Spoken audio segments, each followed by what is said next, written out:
Muito bem, meus irmãos, então, hoje é um dia diferente, né?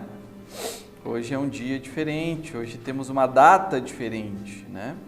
Então, meus irmãos, hoje fazem 50 dias que nós comemoramos a Páscoa. Meu Deus. Vocês sabem o que isso significa? Que é Pentecostes. Que o tempo está passando. Exatamente. Então, hoje, Pentecostes. Hoje, Pentecostes. E normalmente, quando a gente lembra de Pentecostes, a gente faz diretamente a ligação com o quê? Com o evento de Atos 2. É o evento mais marcante que a gente lembra de Pentecostes. Tanto que, né, a igreja pentecostal tem o nome pentecostal, por quê? Por causa de Atos 2, onde o Espírito Santo desceu e aconteceu tudo o que aconteceu, né? Então, mas é importante a gente entender que o evento, o acontecimento da descida do Espírito Santo sobre os apóstolos, sobre os discípulos, ele aconteceu no dia de Pentecostes. Então a data já existia. Eles estavam comemorando o Pentecostes quando aconteceu, quando o Espírito Santo desceu. Então, assim, o que uma coisa tem a ver com a outra? Será que tem uma coisa a ver com a outra? Será que foi só uma coincidência do que aconteceu? Né? A festa mudou de significado depois de Atos 2, que até então tinha um significado, mudou depois? E o que significa Pentecostes para nós hoje? Acho que é importante a gente olhar para isso também. O que significa Pentecostes para nós hoje? Né? Para mim, quando eu estava na igreja católica, era um momento que o padre se vestia diferente, era isso. Botava uma estola diferente. E para nós, olhando para a Bíblia, para a palavra, o que significa Pentecostes? Por que é importante nós comemorarmos o Pentecostes? A gente vai ter que voltar na palavra, nos textos bíblicos, para entender o que era a festa, o que aconteceu em Atos, como correlacionar isso, para entender como que a gente vai comemorar, como devemos comemorar. Então eu gostaria que vocês abrissem a Bíblia de vocês lá em Êxodo 23, verso 16. Hoje nós vamos ler bastante a Bíblia. Então, meus irmãos, vamos lá. Êxodo 23, 16, a gente vai ler só a parte A do versículo, só a primeira parte. Diz assim: celebrem também a festa da colheita, quando me trarão os primeiros frutos de suas colheitas. Então, o que acontece aqui, né? Aqui nós temos a primeira menção dessa comemoração, a festa das colheitas.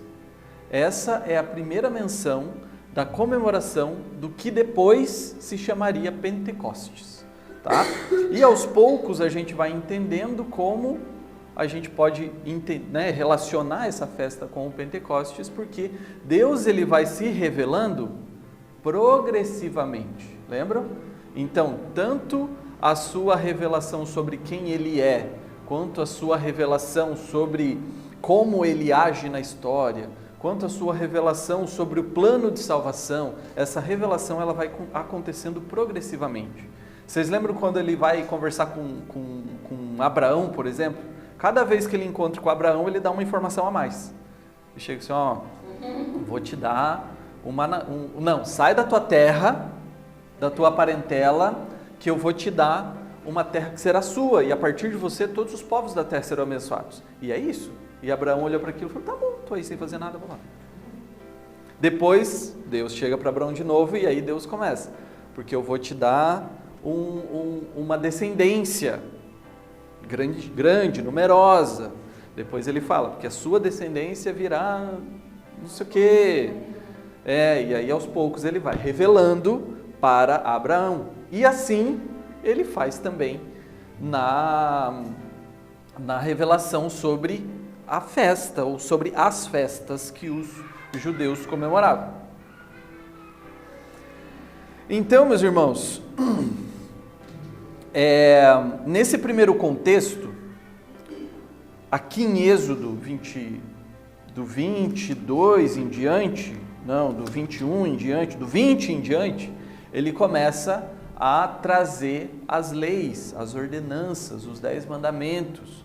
E nessas ordenanças ele está ensinando o povo a como se relacionar entre si, né, a ter higiene, a várias situações Deus está ensinando aqui, passando essas ordenanças. E no meio dessas ordenanças ele fala sobre a festa. Ó, vocês vão comemorar a Páscoa, depois da Páscoa vai ter outra festa, depois da outra festa vai ter essa festa aqui, que é a festa das colheitas. Então Deus está o quê? Ensinando o povo. Ó, vocês acabaram de sair da escravidão do Egito, vocês tinham um calendário lá. Quando eu tirei vocês de lá, eu refiz esse calendário, falei para vocês, ó, daqui em diante vocês vão contar um ano, vocês vão começar o ano de vocês a partir daqui, que foi a Páscoa. E aí, então, a partir daqui, nós vamos reestruturar o calendário de vocês. Também o calendário, além das leis morais, leis civis, leis sanitárias, nós também vamos ter, né, uma questão cronológica que vai funcionar aqui entre vocês. Legal. Então, Deus chama, né, esse momento, esse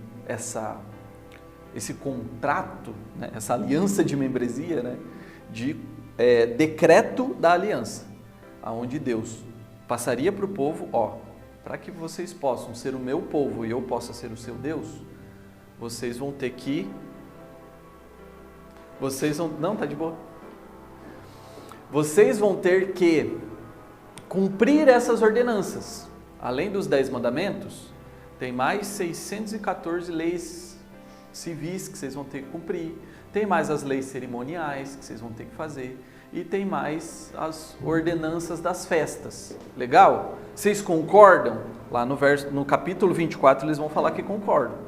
Não, a gente concorda, a gente quer isso aqui pra gente. Então, beleza. Então, ali foi meio que assinado esse decreto, esse contrato que Deus fez com eles. Eu gostaria de seguir mais para frente no próximo livro, Levítico 23. Levítico 23. 23:15. Tem um título aí nessa perícope de vocês? Como diz? Festa da colheita. Estamos falando da mesma coisa, ok? Oi? Das semanas? Tudo bem. Verso 15, vamos lá. A partir do dia seguinte ao sábado, o dia em que levarem o feixe de cereal, a fim de ser movido para o alto como oferta especial, contem 7 semanas completas. Continuem contando até o dia depois do 7º sábado. Isto é, quantos dias? 50 dias depois. Então, apresentem uma oferta de cereal novo para o Senhor, que serão movidos para o alto como oferta especial. Diante do Senhor, preparem os pães com 4 quilos de farinha da melhor qualidade e assem-nos com fermento. Serão uma oferta para o Senhor dos primeiros frutos da sua colheita. Junto com o pão, apresentem 7 cordeiros de 1 ano e sem defeitos e um novilho e 2 carneiros como holocaustos para o Senhor. Esses holocaustos, juntos com as ofertas cereais e as ofertas derramadas, serão uma oferta especial, um aroma agradável ao Senhor. Em seguida, ofereçam um bode como oferta pelo pecado, 2 cordeiros de 1 ano como oferta de paz. Ele está explicando como vai acontecer, né? O sacerdote levantará os 2 cordeiros como oferta especial para o Senhor, junto com os pães que representam os primeiros frutos de suas colheitas. Essas ofertas, que são santas para o Senhor, pertencem aos sacerdotes. Esse mesmo dia será declarado o dia de reunião sagrada, um dia em que não farão nenhum trabalho habitual. Essa é uma lei permanente para vocês. Deve ser cumprida de geração em geração, onde quer que morarem. Quando fizerem a colheita na sua terra, não colham as espigas nos cantos dos campos, e não apanhe aquilo que cair das mãos dos ceifeiros. Deixem esses grãos para os pobres e estrangeiros que vivem entre vocês. Eu sou o Senhor seu Deus. Tudo isso é a ordenança, a segunda revelação que Deus faz sobre essa festa. Então aqui Deus já vai começar falando quando que essa festa vai acontecer. 50 dias depois da Páscoa. 50 dias depois da festa dos pães sem fermento. Né? 50 dias. Opa, então a gente já sabe que são 50 dias. O nome Pentecostes vem daí, 50 dias. E aqui a gente tem alguns pontos importantes para a gente olhar. Né? Deus começa a revelar um pouco mais sobre como essa festa deveria acontecer. Uma coisa que eu sempre falo sobre o livro de Levítico é que a gente não pode olhar para ele simplesmente como um livro de leis. É o que ele é, mas não simplesmente isso. Porque o livro de Levítico é normalmente o livro que a gente derrapa quando a gente começa quando a gente começa a ler a Bíblia de capa a capa. Levítico é o mais difícil.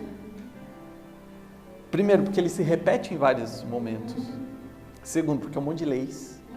É um monte de um código de Hammurabi ali escrito. Então, eu sempre digo que é difícil de ler, mas Levítico é um dos livros mais importantes no que diz respeito a se entender relacionamento.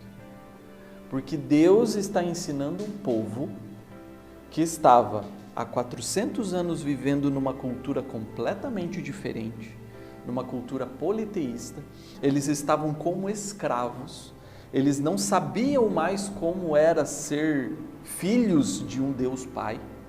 E aí Deus tira esse povo e começa a ensinar esse povo a como viver em comunidade, já que não tinha mais um chicote no lombo deles, e também a como se relacionar com Deus. É como se Deus chegasse para o Charles e apresentasse para ele: Charles, aqui está o manual de como você deve se relacionar comigo. Você precisa cumprir isso, fazer isso, essa lei, essa outra lei. Você precisa sacrificar desse jeito. Você precisa olhar para o teu irmão desse outro jeito. Oi? Não conseguirá, mas é o manual. Deus, quando escolhe o seu povo, quando livra o seu povo da escravidão, Deus chega para esse povo e diz: assim precisa ser o relacionamento de vocês comigo. Ele está ensinando sobre relacionamento. E aí então, Levítico também foi escrito nesse processo de deserto do povo. E nós entendemos aqui já que o 50 dias depois da Páscoa é o que dá o nome Pentecostes, e que essa festa ela deveria ser feita com um sacrifício dos primeiros frutos da colheita. E aí eu começo a observar aqui e eu vejo um princípio de gratidão nessa festa. Porque diferentemente das culturas pagãs, tanto da época quanto de hoje, as religiões pagãs, normalmente o que se faz é: eu dou algo para o Deus, para que aquele Deus me dê algo. Eu quero alguma coisa, então o que eu tenho que fazer? Eu tenho que primeiro dar algo para Deus, sacrificar algo para esse Deus, para que esse Deus me dê alguma coisa, me dê um benefício. E aqui é o contrário. Deus já deu, Deus já proveu, e aí eu pego um pouco disso e sacrifico. Entendeu?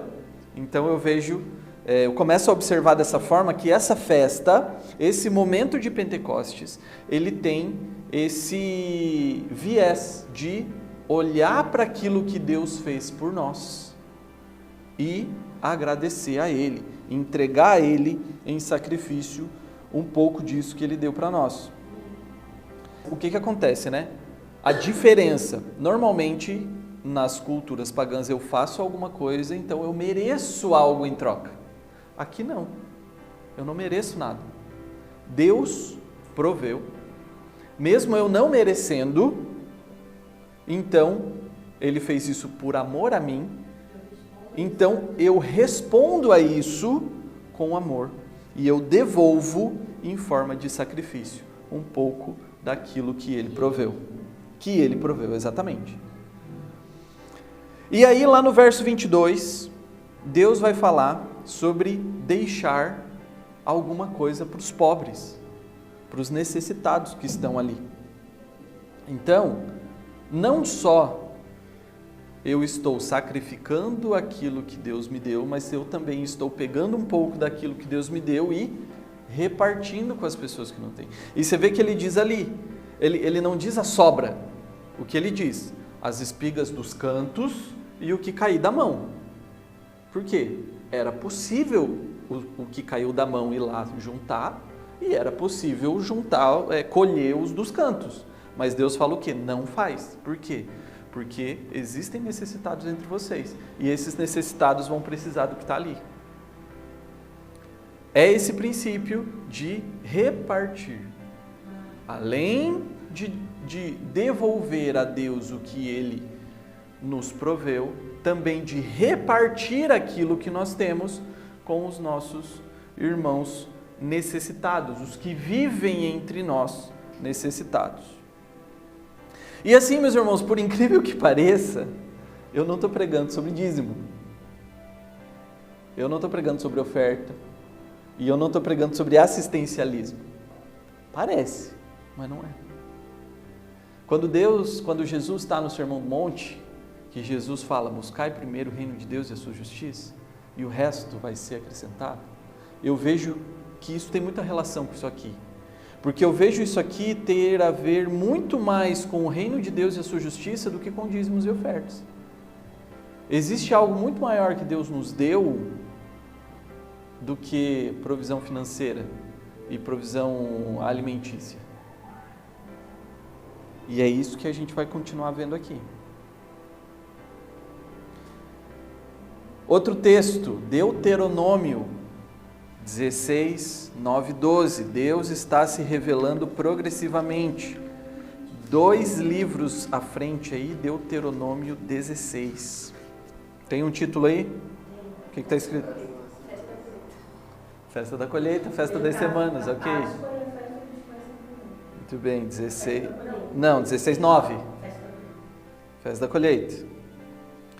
Vou ler. Contem 7 semanas a partir do dia em que começar a colheita de cereais. Então, celebrem a festa da colheita em homenagem ao Senhor, seu Deus. Levem uma oferta voluntária proporcional às bênçãos que receberam dele. Será um tempo de celebração diante do Senhor, seu Deus, no lugar que ele escolher para a habitação do seu nome. Celebrem com seus filhos e filhas, com seus servos e servas, com os levitas da sua cidade e com os estrangeiros, órfãos e viúvas que viverem entre vocês. Lembrem-se de que um dia vocês foram escravos no Egito e, portanto, tenham cuidado de cumprir todos estes decretos.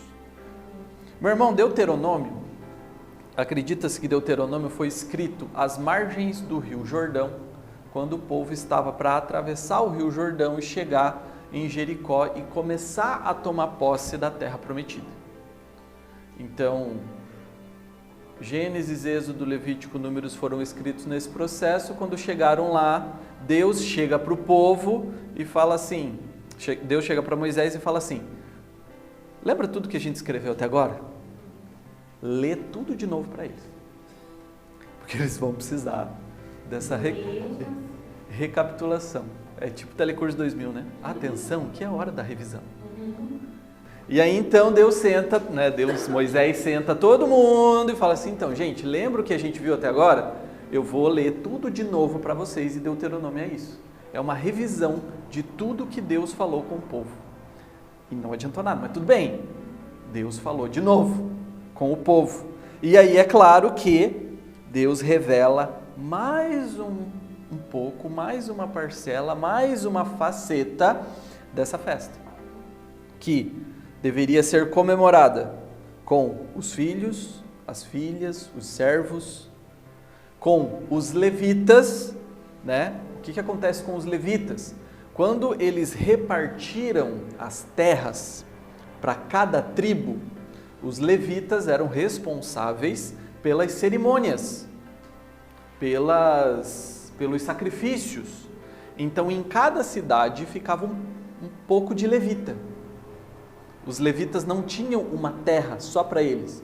Eles moravam entre as tribos, porque eles eram responsáveis pela questão cerimonial da coisa.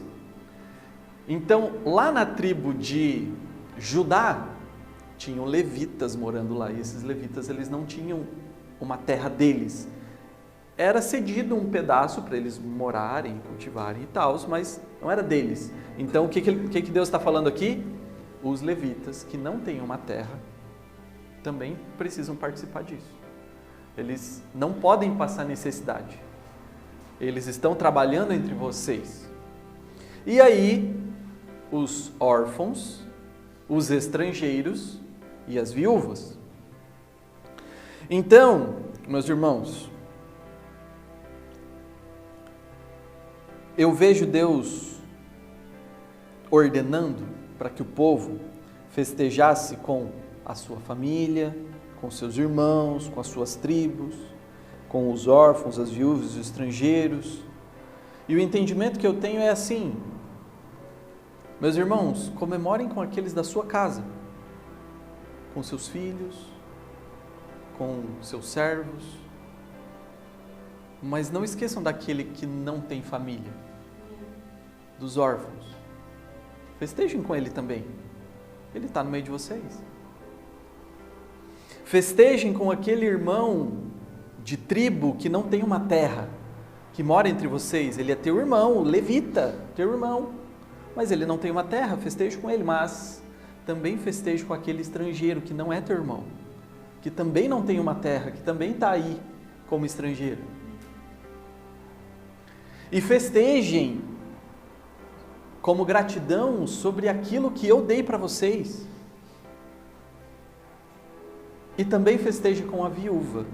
A viúva era aquela que não tinha ninguém que cuidasse dela.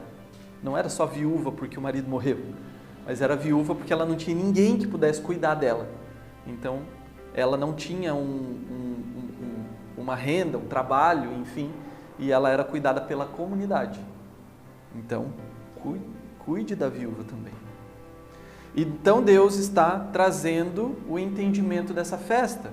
Uma festa que aconteceria 50 dias depois da Páscoa, que era uma festa de sacrifício daquilo que Deus deu para eles da primeira colheita, né, dos primeiros frutos colhidos, em gratidão àquilo que Deus deu para eles.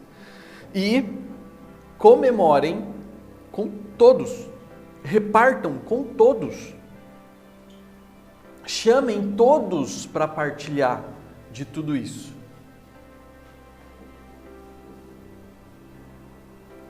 O último ponto que eu gostaria de trazer para vocês, antes da gente entrar em Atos, é que o judaísmo, a tradição judaica tem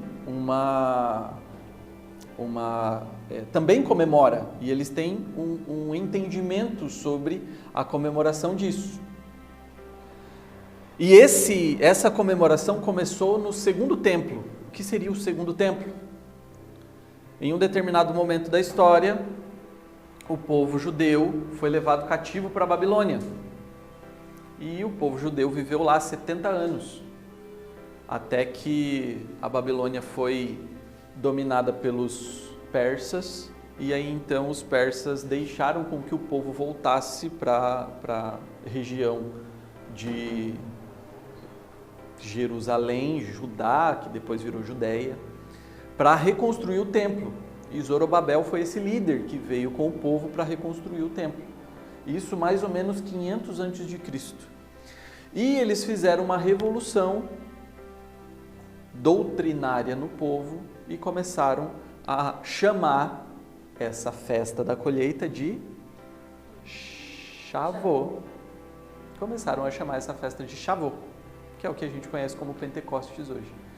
E eles incluíram nessa comemoração algo mais que Deus deu para o povo. Lembram que eles estavam fazendo uma revolução doutrinária. Eles ficaram 70 anos cativos, voltaram e falaram assim, agora a gente tem que lembrar da lei. Então a gente vai comemorar também a lei que foi dada a Moisés no Sinai, que foi mais ou menos 50 dias depois da Páscoa. Então o que os judeus comemoram no Shavuot? A gratidão de receber de Deus a provisão do alimento, festejar com todos os seus irmãos e os órfãos, as viúvas e os estrangeiros. Junto com isso, a comemoração da lei que eles receberam de Deus. Então eles festejam a provisão do alimento, a provisão da palavra. A provisão da palavra. Então, meus irmãos, vocês conseguiram entender que Deus está instituindo uma comemoração que vai levar o povo a festejar a bondade, a graça, a misericórdia de Deus através da providência do sustento físico e do sustento espiritual. E vocês entendem que essa comemoração, ela não é só do povo escolhido de Deus, mas ela precisa ser repartida com todos. Aí a gente cai onde? No dia de Pentecostes, em Atos 2. Vamos lá, Atos 2, vamos ler do 1 ao 5. Eu prometo que é a última vez que a gente vai. Então vamos lá, Atos 2, do 1 ao 5. No dia de Pentecostes, todos estavam reunidos num só lugar. De repente, veio do céu um som como de um poderoso vendaval e encheu a casa onde estavam sentados. Então surgiu algo semelhante a chamas ou línguas de fogo que pousaram sobre cada um deles. Todos ficaram cheios do Espírito Santo e começaram a falar em línguas, em outras línguas, conforme o Espírito Santo os habilitava. Naquela época, judeus devotos de todas as nações viviam em Jerusalém. Quando ouviram o som das vozes, vieram correndo e ficaram espantados, pois cada um deles ouvia em seu próprio idioma. Meus irmãos, Jesus tinha passado 3 anos com os discípulos e ele tinha prometido que enviaria aquele que ajudaria eles, tanto na lembrança de tudo que Jesus tinha falado, quanto na pregação do Evangelho, na instituição da igreja. E coincidência, ou cristocidência ou não, né? Nós vemos que a descida do Espírito Santo acontece no dia de Pentecostes. E aí, nós vemos que no dia, na festa de Pentecostes, que era a festa de comemoração da provisão de Deus ao povo, a provisão tanto da liberdade da escravidão do Egito, a provisão da salvação do deserto com água e comida, a provisão da lei que ajudaria o povo a se relacionar com Deus, isso acontece, a descida do Espírito Santo acontece exatamente em Pentecostes. Então, em primeiro lugar, meus irmãos, o Espírito Santo ele vem depois da morte e da ressurreição de Jesus. Ou seja, depois que Jesus redime o seu povo através da sua morte vicária e expiatória e ressuscita mostrando que esse sacrifício foi aceito por Deus, nos libertando assim do cativeiro do pecado. Nós fomos libertos da escravidão do pecado por um sacrifício perfeito provido por Deus. Assim como Deus libertou o povo da escravidão do Egito, Deus também nos libertou da escravidão do pecado, através da morte de Jesus. E o segundo ponto, agora vocês não precisam abrir, mas lá em Jó 32:8, vai dizer que o Espírito Santo que habita no homem lhe dá entendimento Ou seja, a nossa fé é um dom de Deus, é alimentada por Ele, é alimentada pelo Espírito Santo que habita em nós. Lá em Gálatas 5,16, Paulo vai dizer que, para que deixemos o Espírito Santo nos guiar, para não cedermos aos desejos da carne, nos protegendo das tentações.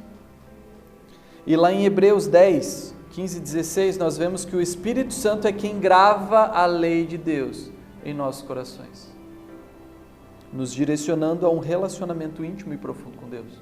Quando o Espírito Santo desce em Pentecostes, ele desce em Pentecostes também por conta de tudo que, como uma gratidão de tudo que Deus nos deu naquele momento, a salvação e a fé que o Espírito Santo coloca em nosso coração.